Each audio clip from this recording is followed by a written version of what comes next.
बुलढाणा शहरासह परिसरातील गावांना पाणी पुरवठा करणारे येळगाव धरण तळ गाठत असून केवळ 15 दिवस पुरेल इतकाच साठा आता शिल्लक आहे।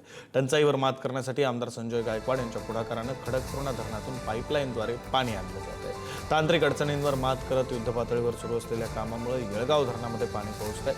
तरीही परिस्थिती गंभीर असल्याने नागरिकांनी पाण्याचा अपव्यय टाळून जपून वापर करावा असं आवाहन आमदार गायकवाड यांनी केलेलं आहे।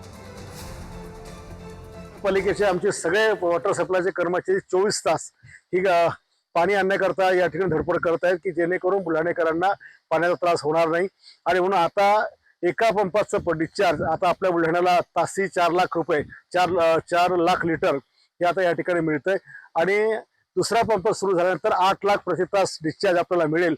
आमचा हाच प्रयत्न आहे की हे गाळलेलं पाणी किंवा हे जे काय खालचं गाळातलं पाणी आलं यापेक्षा चांगलं शुद्ध पाणी खडकपुराचं आपण बुलढाणेकरांना द्यावं।